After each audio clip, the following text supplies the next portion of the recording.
G'day YouTube, my name's Lance. Welcome to Bundy Bear's Shed. Happy New Year.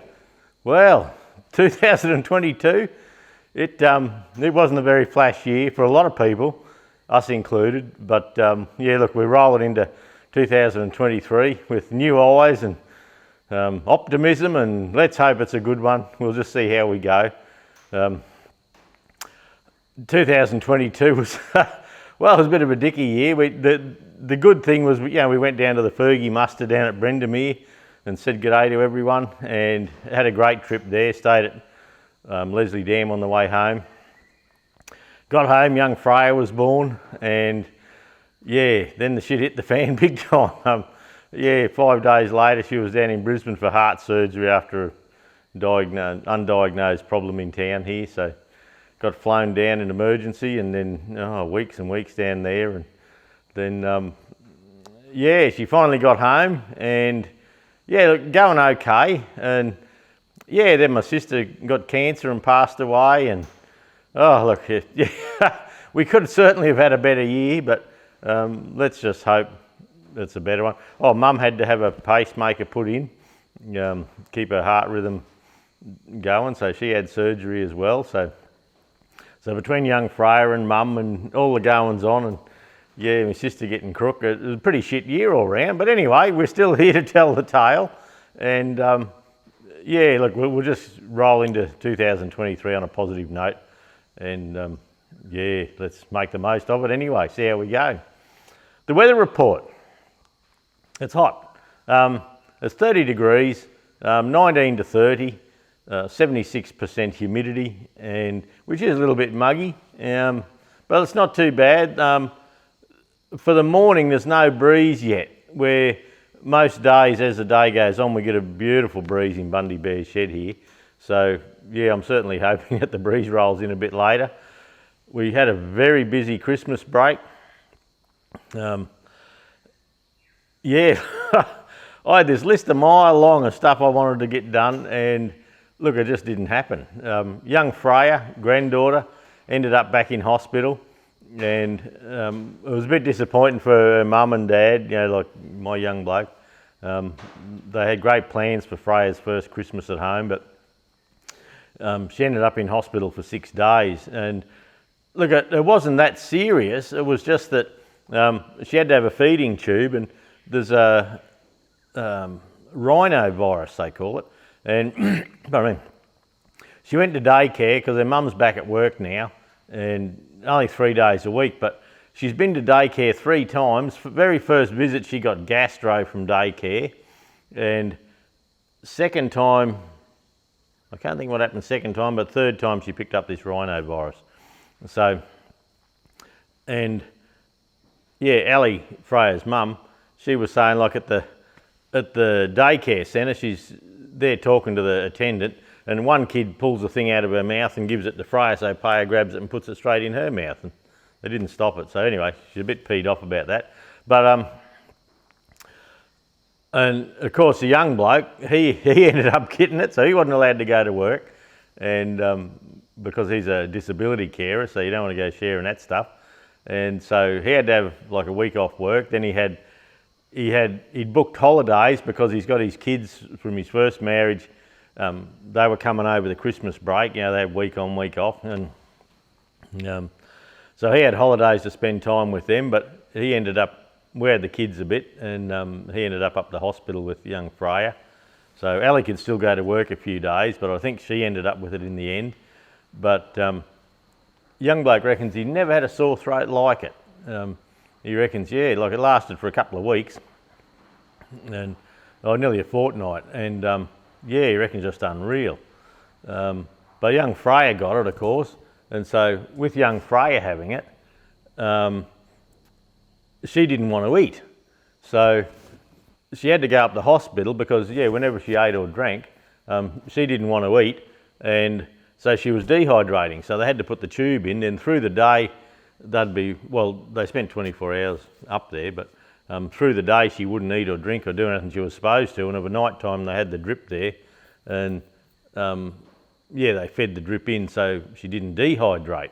So yeah, so that was 6 days up there, so they didn't actually have the Christmas Day planned. But she got out for a little bit on Christmas Day.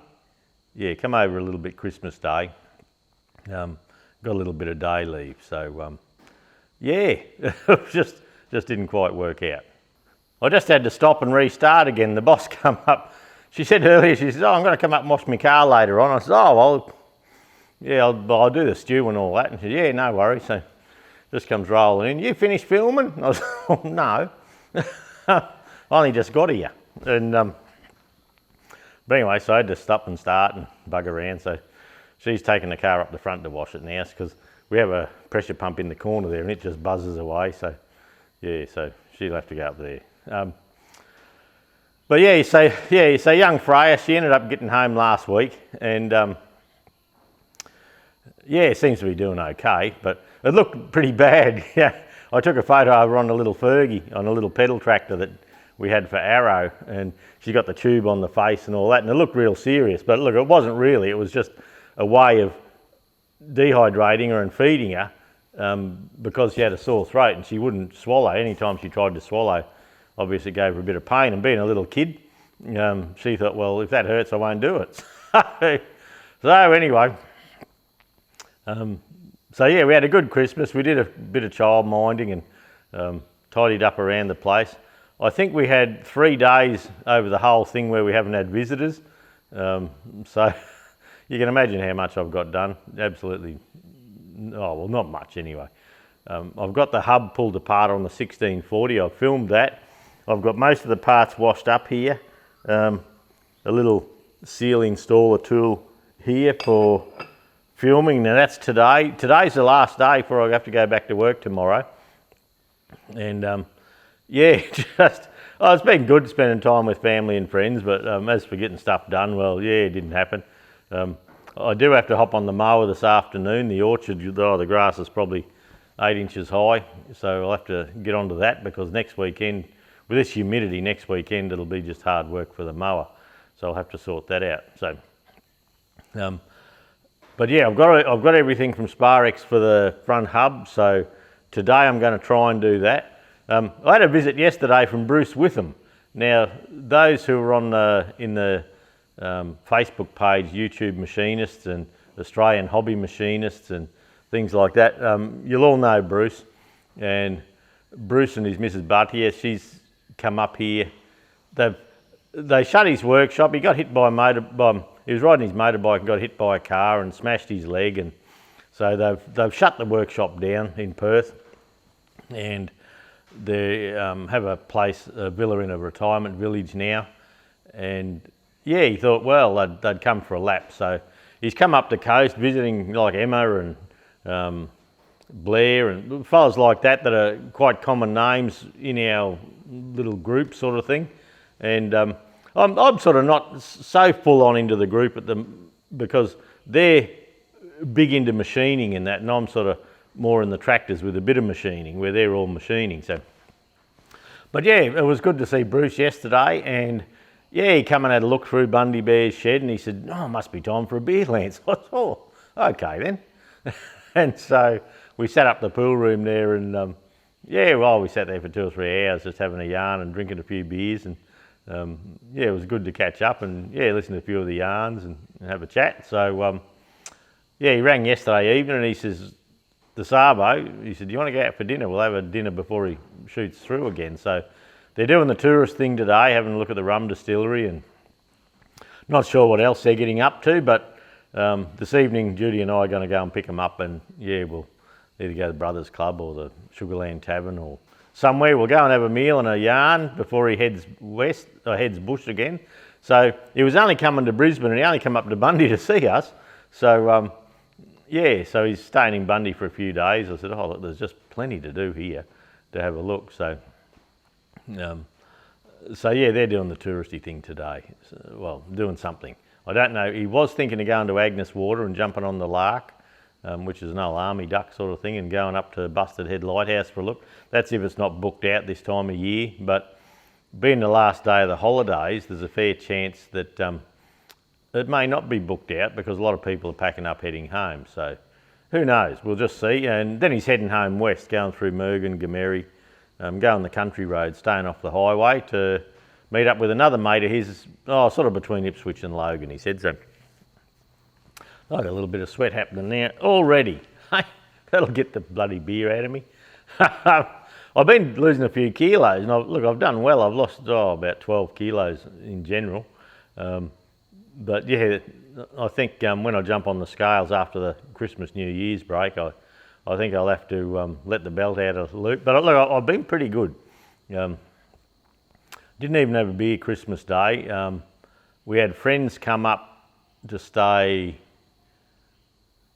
Friday. Oh geez, I get my days mixed up when there's no work involved. Yeah, Friday. Yeah, Friday evening, Dave and Jody come up, so we had a few beers then, and then they left Saturday. And yeah, Bruce and Bateo come Sunday. And now it's Monday, so I've got a working day. The boat trailer's out of the shed here. I've just about got it done, just in dribs and drabs, doing bits and pieces, and I lifted the boat off, took the trailer out, and I hit it up with that Valvoline Tectol, the Tectol 506, wherever I've put the drum. And yeah, look, it's not going to rust anyway. So I've gone and bought a new front wheel, and we've bought a lock for it. And the only thing really to do now is I've got to tidy up inside the boat a bit. I put a battery box in there a few months ago, and I'm just not happy with how it sits, so I need to fix that. And the nighttime travelling lights, we're fixing that in case we get caught somewhere, we need to come home late. Yeah, we'll be able to see what we're doing.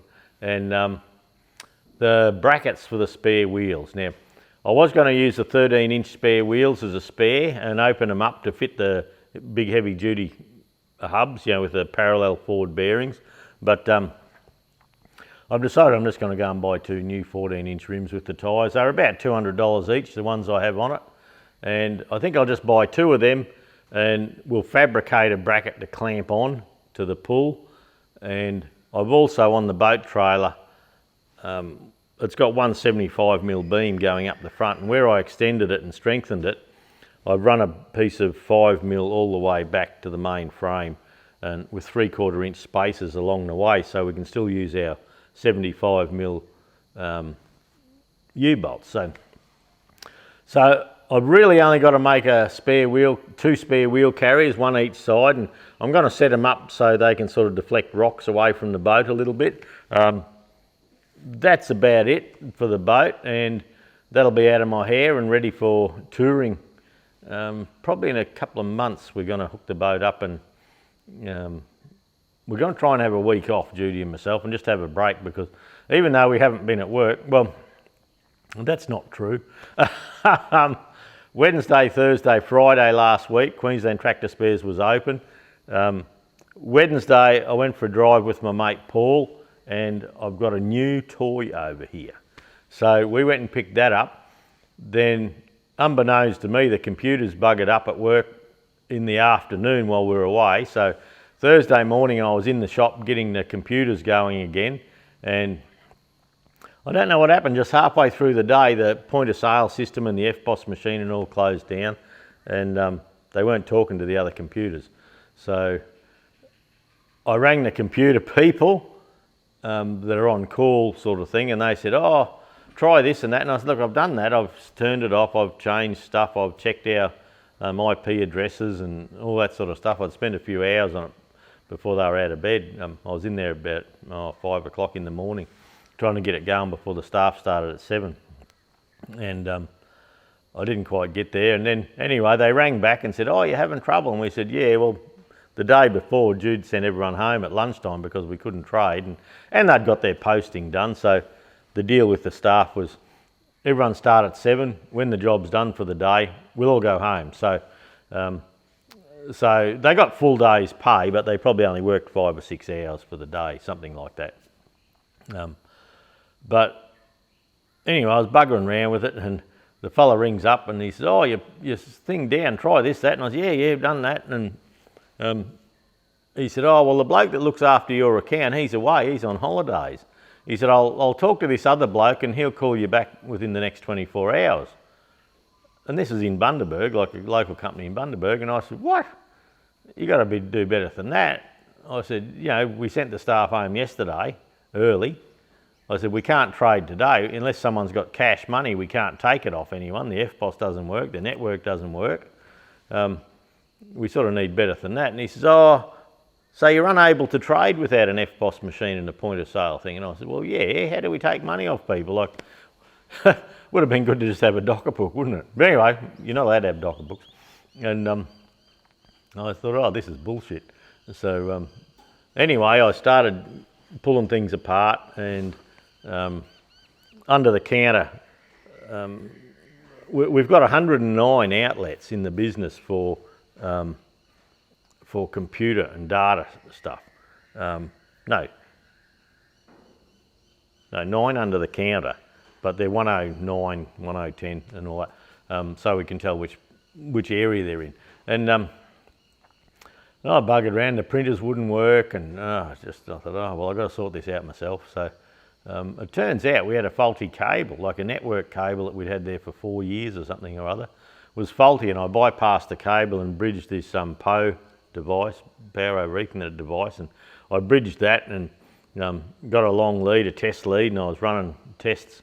And yeah, one of the cables that we'd had for, like, it was brand new. We bought the best quality we could find at the time from the business next door, Bundy Home Theatre, and yeah, just a cable connection was dicky. So I ended up getting I always have spares, so I ended up getting the cable, and I got the whole show running. So I rang him back and I said, tell your mate, don't bother ringing.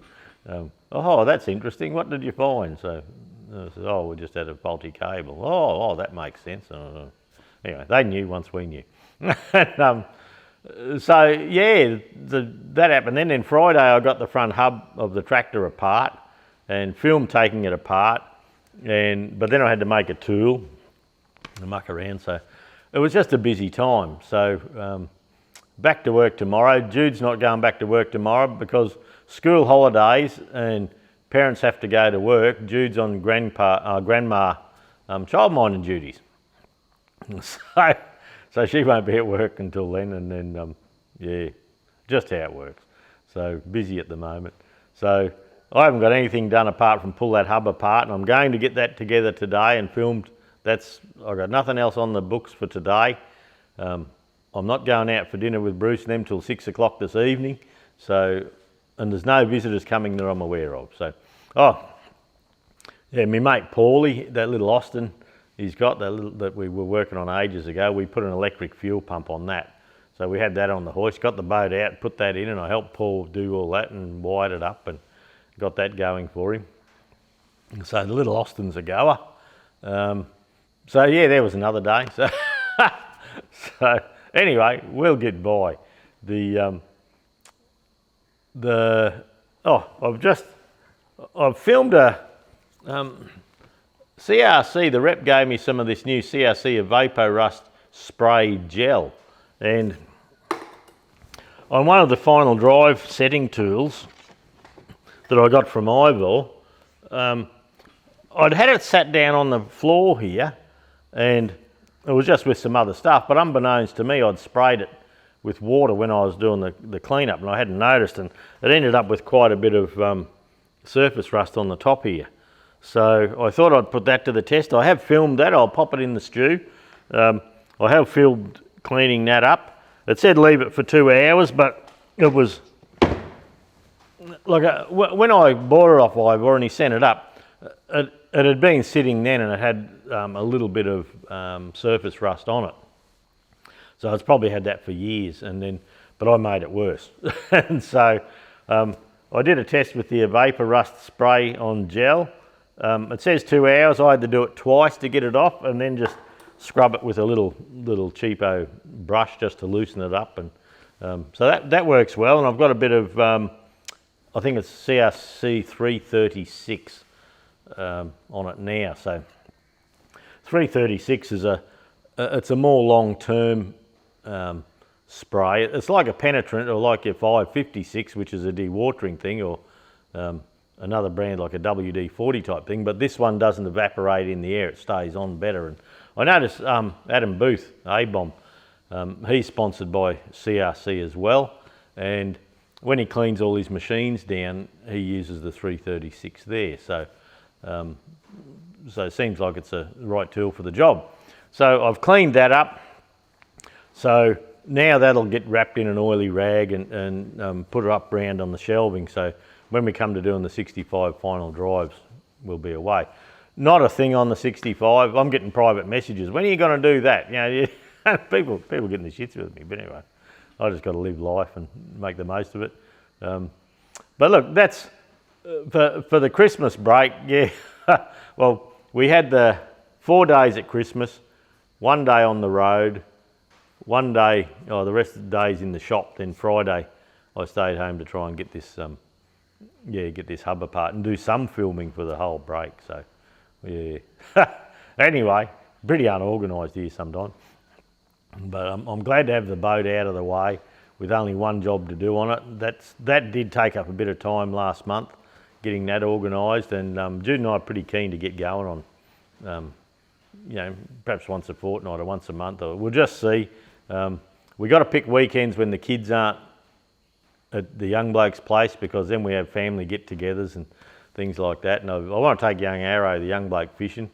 He loves fishing, but in town there, like they go in town there and they sit there on the PlayStations and bug around. So, but he would rather be fishing most of the time. So I've just got all the line off his reels and rods, and I'm putting new line on, and we're getting ready for that. There's a couple of nice little spots just out of town, 20 k's. So even just down the road, like 3 k's, down at Sandy Hook there. But I've got to have a licence. I've got to renew to fish. So the government wants $105 for me and Jude to have a permit to fish for 12 months. So that's governments for you. The new purchase. Hey, good to have new toys. I have out the side there, and last year sometime, it was fairly early in the year, I bought a TEA-20, a 1951 6-volt TEA-20 with an alloy bonnet and a Howard reduction. Now, I know I have a mate that's got a tractor with the Howard reduction and the Howard Rotary Hoe on the back. The only one I know of. And Dale Warry's got it, and I saw it up at the Billawheeler show one year. That's the only other one I know of in the area. They'll be there, but that's just what I know of. So there's been a Rotary Hoe down at Blackbutt, and it's been for sale that long that we nearly dropped in to have a look at it on the way home from my sister's funeral last August, September. But I had Mum and Adele, and they had a car full, and I thought, oh well, we won't do that, because I have to go back and look anyway. And I'd let it pass, because we just had that much going on, and I thought, well, I won't worry too much. And then it come up on Facebook Marketplace a month or two ago, and then we just couldn't see our way to get down there to sort it out, to do anything with it. So I had to sit and look at it, let it pass. But then it popped up again in one of the Fergie sites, and I said to Jude, bugger this, like it's still around, I'm going to go and buy the bloody thing. So Pat had it down there at Blackbutt, and he had $1,200 on it, which is pretty good money. And anyway, I'd seen it on some of the marketplace side, he dropped it quite a bit lower than that. And so Paulie and myself went down there for a look on last Wednesday, and it was 300 kilometres each way. And yeah, look, we bought it, it's not a bad thing. I got it for cheaper than that. And the Howard reduction tractor, it's a 6-volt tractor, but someone's put an alternator on it and a bodgy bracket, and it's pretty rough looking. But you can just put a battery and crank the handle, and the bloody thing runs like a beauty. So who knows? So yeah, Pat down there, he had a 6-volt starter motor, a 6-volt generator with all the 6-volt brackets, the 6-volt voltage regulator with the brass end cap on it, and a 12-volt starter motor. And I see on Facebook and that he wanted $75 for each starter motor, so I wouldn't pay that. So anyway, I gave him $100 for the lot and he grabbed it. So I've got that there. So I'll probably do a video. I don't know what order they're in, the starter and the starter on the tractor's okay, but to have another 6-volt starter just can't hurt. They're a bit hard to find. And the 6-volt generator, we'll run through that and just make sure it's okay. And we'll probably drop that tractor. Oh, and there's a 6-volt coil. So when we paint that tractor up, it's got no hydraulics. I've got the new hydraulic pump kit sitting here for it.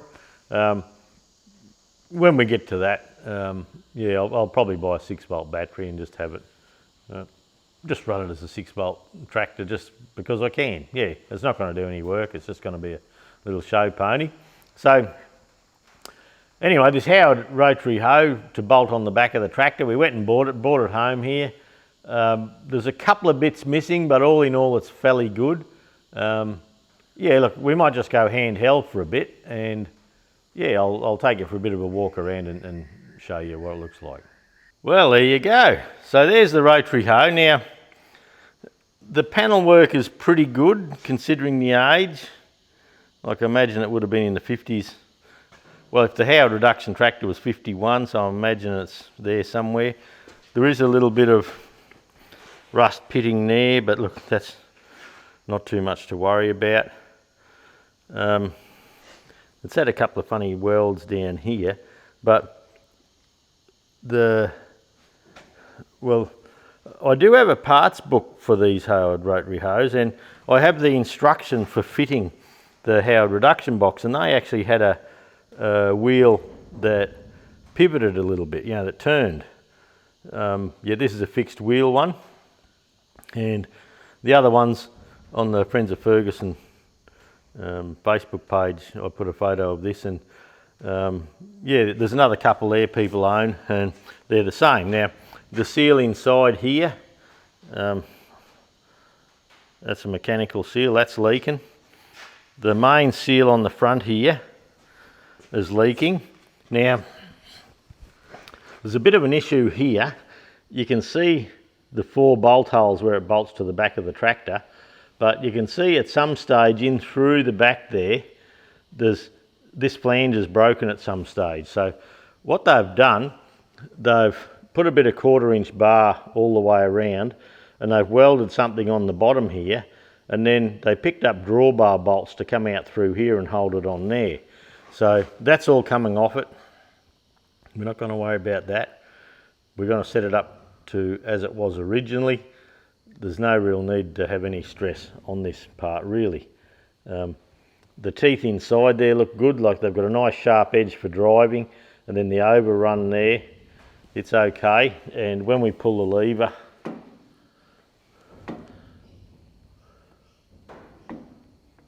it engages and disengages okay. So, I'll tip him back a bit. The rod, this rod here, that goes up to the mudguard, the right-hand mudguard, and there should be a lever there, which we don't have. So anyone that can send us a good photo with a hand-drawn dimension for that lever, I'd be grateful. Now, these bars here, I'll just try and keep out of the shadow for you. These bars here go up into where your hinge pin goes. There's a bolt missing in this one. That's no big deal. It pivots on the shaft through here, no worries, that's okay. Now this bar here, this is what your right hand linkage arm goes on. Now a bolt goes through here, there's a Cat 1 bush goes on there. Then on the linkage arm where your levelling box goes, there's a different bracket that actually goes on the linkage arm, so the levelling box is about 2 inches higher than standard. Now why they've done that, I don't know, but we're going to work it out. This is the collar. This is the drive collar that goes on the PDO shaft to hold it all in place. So look, that looks in pretty good order. And it's got a split pin there. I'm not sure it had a split pin, but anyway, that's we'll have a look at that. Now around this, there's a sleeve that screws in to the thread where your PTO cap would be, and it screws in, and I'm thinking it's just a little support for this. That's all I can work out. It seems funny that that's only got one hole, you know, one thing going down into the shaft. You'd think if they actually had it drilled through there it'd be better, but anyway, that was how it was. So I do have to make the support. I know Colin Taylor was telling me he has the support missing on his, so if I make one I may make two. I'll see how difficult it is to make. Now this bracket here, this bracket bolts on there and goes up under the mudguard where your sway bar mounting bracket would be. So that bolts under the final drive. So it's supported here on this bracket. It's supported on the hinged bracket pin. So that supports the main gearbox and all that. So that's why I'm a bit surprised that this has been broken down through there. So I'm just not sure why. And the yeah, I'm just, well, we'll work it out. We'll see why. There may be something we're missing yet. But look, all in all, it's not too bad. Now, the back there, you can see where it's, you know, the rocks and all the dinted that. Now, it's quite rusty along this bottom piece of angle iron there, but that's no worries. I can probably roll this, roll a new one of these, and even if I have a little welded joint I try and hide, I can't roll the full width. The little catches for the flap at the back, they're spring loaded, they're seized, and there should be a little knob just on there. That's missing. The wheel adjuster has broken at some stage and they've fixed that.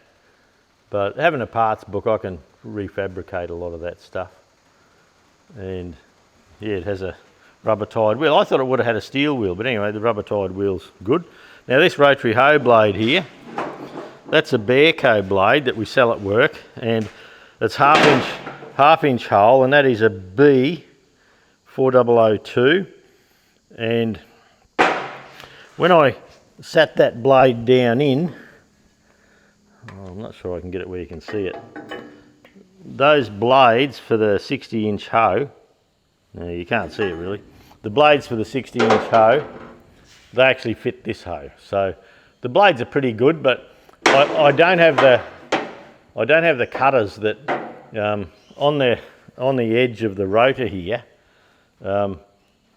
This has a couple of blades there. There's one blade missing here, but yeah, in the picture, in the parts diagram, it says there's like just a sharp blade there to cut the grass, so you're not dragging it in. This looks a bit home done here, and that seal's probably toast, but look, that's okay. This is the only one of these I've seen for sale in a long time, so I bought it because I had the tractor for it. Look, someone's put little bodgy bolts in there, so when we come to tidying that up, it's going to go outside on a pallet out under the cover for a little while. It's not going to be a job that we do straight away, but when we get onto that Howard tractor and give that a bit of a tidy up, the Howard reduction TEA, well, this is going to go on it and stay on it, and it'll never be taken off again probably. And yeah, we might chuck it in a bit of dirt and give it a go, and it'll just be a nice item to take to shows and things like that.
Santa, here.